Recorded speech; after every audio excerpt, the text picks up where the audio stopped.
ਚਲੋ ਬਿਸਮਿल्लाहिर्रहमानिर्रहीम। ਲੱਖਾਂ ਤੇ ਕਰੋੜਾਂ ਦਰੂਦ ਹਜ਼ਰਤ ਮੁਹੰਮਦ सल्लल्लाहु अलैहि वसल्लम ਤੇ ਲੱਖਾਂ ਸਲਾਮ ਉਹਨਾਂ ਦੀ ਆਲ ਤੇ ਮੇਰੇ ਸੱਜਣੋ ਬੇਲੀਓ ਮਿੱਤਰੋ ਅਸਲਾਮ ਵਾਲੇਕਮ। ਤੁਹਾਡਾ ਆਪਣਾ ਰਾਣਾ ਸ਼ੇਰੀ ਤੁਹਾਨੂੰ ਆਪਣੇ ਚੈਨਲ ਰਾਣਾ ਸ਼ੇਰੀ ਮਾਰੂਲ ਲਾਲ ਤੇ ਸ਼ਾਮਦੀਦ ਕਹਿੰਦਾ ਵਾ। ਅੱਜ ਨਸੀਬ ਰਜਾ ਭਾਈ ਆ ਉਹਨੂੰ ਡੁੱਬੇ ਨੂੰ ਤਕਰੀਬਨ 2 ਦਿਨ ਹੋ ਗਏ। ਕੱਲ ਦੀ ਪਰਸੋਂ ਰਾਤ 9 ਵਜੇ ਡੁੱਬਿਆ ਸੀ ਤੇ ਅੱਜ ਇਸ ਟਾਈਮ ਸ਼ਾਮ ਦੇ ਟਾਈਮ ਤਕਰੀਬਨ 5 ਵਜੇ ਕਰੀਬ ਉਹਦੀ ਜਿਹੜੀ ਲਾਸ਼ ਆ ਉਹ ਗੁਣੀਆਂ ਵਾਲੇ ਦੇ ਕਰੀਬੋਂ ਮਿਲ ਗਈ ਹੈ। ਤੇ ਉਹ ਫੈਮਿਲੀ ਆਪਣੇ ਜਿਹੜਾ ਵਾ ਲਾਸ਼ ਲੈ ਕੇ ਘਰ ਨੂੰ ਚਲੀ ਗਈ ਹੈ।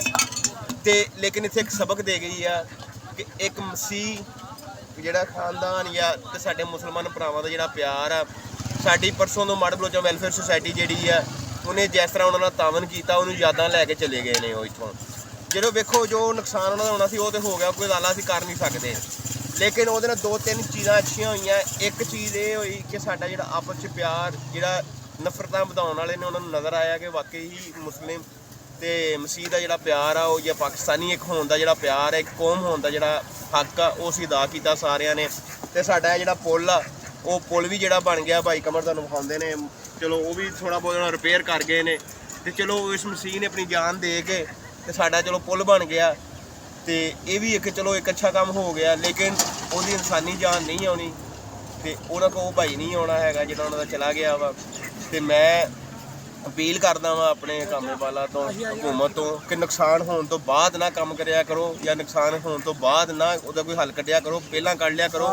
ਪਹਿਲਾਂ ਵੀ ਅਸੀਂ ਵੀਡੀਓ ਚੜਾਉਂਦੇ ਨੇ, ਬੜੀ ਦੇਰ ਦੇ ਰੌਲੇ ਪਾਉਂਦੇ ਆ, ਲੇਕਿਨ ਕਿਸੇ ਨੇ ਕੋਈ ਨਹੀਂ ਸੀ ਗੌਰ ਕੀਤਾ। ਚਲੋ ਸ਼ੁਕਰ ਆ ਹੁਣ ਕੁਝ ਬਣ ਤੇ ਗਿਆ, ਹੁਣ ਗੁਜ਼ਾਰਾ ਮਜ਼ਾਰਾ ਹੋਏਗਾ ਕੋਈ।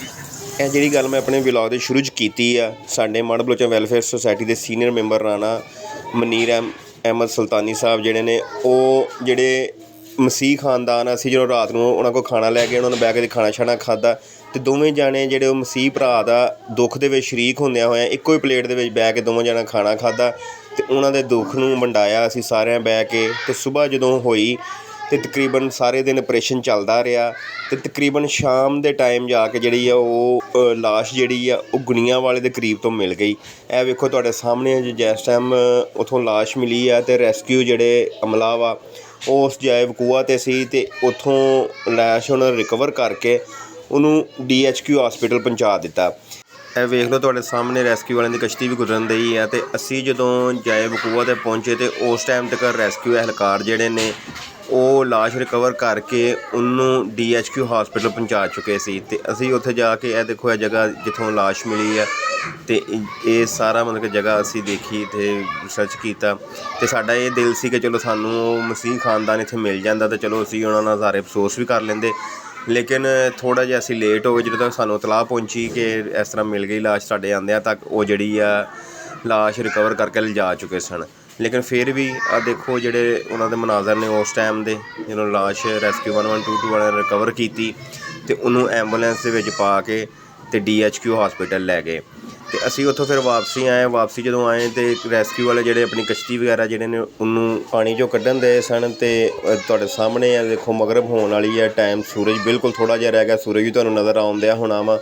ਅਤੇ ਰੈਸਕਿਊ ਅਹਿਲਕਾਰ ਜਿਹੜੇ ਨੇ ਜਲਦੀ ਆਪਣਾ ਸਮਾਨ ਸਮੇਟਣ ਦੇ ਨੇ, ਕਿਉਂਕਿ ਉਹਨਾਂ ਨੇ ਵੀ ਹੁਣ ਆਪਣੀ ਜਾ ਕੇ ਰਿਪੋਰਟ ਦੇਣੀ, ਕਿਉਂਕਿ 2 ਦਿਨ ਤੇ ਇੱਥੇ ਸੀ। ਅਸੀਂ ਜਿਹੜੇ ਰੈਸਕਿਊ ਅਹਿਲਕਾਰ ਸਨ ਉਹਨਾਂ ਦਾ ਸ਼ੁਕਰੀਆ ਅਦਾ ਕੀਤਾ, ਜਿਸ ਤਰ੍ਹਾਂ ਉਹਨਾਂ ਨੇ ਅੰਧਕ ਮਿਹਨਤ ਕਰਕੇ ਇਹ 2 ਦਿਨ ਆਪਰੇਸ਼ਨ ਕੀਤਾ, ਰਾਤ ਵੀ ਇੱਥੇ ਰਹੇ 24 ਘੰਟੇ, ਮਤਲਬ ਉਹਨਾਂ ਨੇ ਬੜੀ ਮਿਹਨਤ ਕਰਕੇ ਇਹ ਲਾਸ਼ ਰਿਕਵਰ ਕੀਤੀ ਹੈ। ਅਤੇ ਰਾਤ ਗਏ ਜਦੋਂ ਅਸੀਂ ਖਾਣਾ ਲੈ ਕੇ ਆਏ ਸੀ ਉਦੋਂ ਇਹ ਪਤਾ ਨਹੀਂ ਮਹਿਕਮੇ ਦੇ ਬੰਦੇ ਸਨ ਜਾਂ ਪ੍ਰਾਈਵੇਟ ਬੰਦੇ ਸਨ, ਇਸ ਗੱਲ ਦਾ ਤਸਦੀਕ ਨਹੀਂ ਕਰ ਸਕੇ। ਲੇਕਿਨ ਰਾਤ ਗਏ ਜਦੋਂ ਅਸੀਂ ਖਾਣਾ ਲੈ ਕੇ ਆਏ ਸੀ ਉਦੋਂ ਇਹ ਨਹਿਰ ਦੀ ਰਿਪੇਅਰਿੰਗ ਸ਼ੁਰੂ ਹੋ ਗਈ ਸੀ। ਨਹਿਰ ਦਾ ਜਿਹੜਾ ਸ਼ਿਗਾਫ ਸੀ ਉਹ ਪੋਰ ਕੀਤਾ ਜਾ ਰਿਹਾ ਸੀ ਅਤੇ ਮਸ਼ੀਨਰੀ ਲੱਗੀ ਹੋਈ ਸੀ। ਅਤੇ ਚਲੋ ਸ਼ੁਕਰ ਆ ਇੱਕ ਇਨਸਾਨੀ ਜਾਨ ਦੇ ਕੇ ਅਸੀਂ ਇਹ ਪੁੱਲ ਬਣ ਗਿਆ ਅਤੇ ਸਾਡੇ ਇਸ ਮਸੀਹ ਭਰਾ ਦੀ ਜਿਹੜੀ ਜਾਨ ਜਾਣੀ ਸੀ ਅਤੇ ਫਿਰ ਇਹ ਪੁੱਲ ਬਣਨਾ ਸੀ। ਅਸੀਂ ਪਹਿਲਾਂ ਕਾਫੀ ਜ਼ਿਆਦਾ ਇਹਦਾ ਸ਼ੋਰ ਮਚਾਉਂਦੇ ਰਹੇ। ਅਤੇ ਹੁਣ ਜਿਹੜਾ ਦੇਖ ਲਓ ਇਹ ਸਿਰਫ ਇੱਕ ਆਰਜ਼ੀ ਤੌਰ 'ਤੇ ਰਿਪੇਅਰਿੰਗ ਆ, ਇਹਨੂੰ ਪੱਕਾ ਨਾ ਸਮਝਿਆ ਜਾਵੇ, ਇੰਤਜ਼ਾਮੀਆ ਹੁਣ ਗਫਲਤ ਨਾ ਕਰੇ ਅਤੇ ਇਹਨੂੰ ਜਿਹੜਾ ਵਾ ਡਬਲ ਪੁੱਲ ਅੱਛੇ ਤਰੀਕੇ ਨਾਲ ਜਿਹੜਾ ਨਵਾਂ ਪੁੱਲ ਬਣਾਵੇ, ਕਿਉਂਕਿ ਇਹ 1938 ਦਾ ਕਾਇਮਸ਼ੁਦਾ ਪੁੱਲ ਆ। ਹੁਣ ਬਹੁਤ ਜ਼ਿਆਦਾ ਖਸਤਾ ਹਾਲ ਹੋ ਗਿਆ ਵਾ ਅਤੇ ਇਸ ਵਜ੍ਹਾ ਤੋਂ ਇਹ ਫਿਰ ਕਿਸੇ ਵੱਡੇ ਹਾਦਸੇ ਦਾ ਸਬੱਬ ਬਣ ਸਕਦਾ। ਇਸ ਦੇਖ ਲਓ ਤੁਹਾਡੇ ਸਾਹਮਣੇ ਜਿਹੜੀ ਰਿਪੇਅਰਿੰਗ ਹੋਈ ਹੈ ਇਹ ਸਿਰਫ ਆਰਜ਼ੀ ਤੌਰ ਰਿਪੇਅਰਿੰਗ ਆ, ਇਹ ਪੱਕਾ ਮੁਸਤਕਿਲ ਇਹਦਾ ਹੱਲ ਨਹੀਂ ਹੈ। ਅਤੇ ਇਸ ਲਈ ਮੈਂ ਅਪੀਲ ਕਰਾਂਗਾ ਆਪਣੀ ਗੌਰਮੈਂਟ ਤੋਂ, ਆਪਣੇ ਜਿਹੜੇ ਅਦਾਰੇ ਨੇ ਕਿ ਇਹਦਾ ਮੁਸਤਕਿਲ ਹੱਲ ਕਰਨ ਇਹਨੂੰ ਇਸ ਤਰ੍ਹਾਂ ਨਾ ਛੱਡਣ। ਮੇਰੀ ਇਸ ਵੀਡੀਓ ਨੂੰ ਸ਼ੇਅਰ ਕਰੋ ਜਿੰਨਾ ਹੋ ਸਕਦਾ, ਕਿਉਂਕਿ ਇਹ ਮੁਸਲਿਮ ਮਸੀਹ ਭਰਾਵਾਂ ਦਾ ਪਿਆਰ ਅਤੇ ਸਾਡੀ ਇੱਕ ਕੌਮ ਹੋਣ ਦੀ ਨਿਸ਼ਾਨੀ ਆ ਕਿ ਅਸੀਂ ਸਾਰੇ ਇੱਕ ਹਾਂ। ਅਤੇ ਜਿਹੜੀ ਛੋਟੀ ਛੋਟੀਆਂ ਗੱਲਾਂ ਦੇ ਉੱਤੇ ਸਾਡੇ ਅੰਦਰ ਨਫ਼ਰਤਾਂ ਪੈਦਾ ਕਰਦੇ ਨੇ, ਉਹਨਾਂ ਵਾਸਤੇ ਸਬਕ ਆ। ਸ਼ੁਕਰੀਆ ਤੁਹਾਡਾ।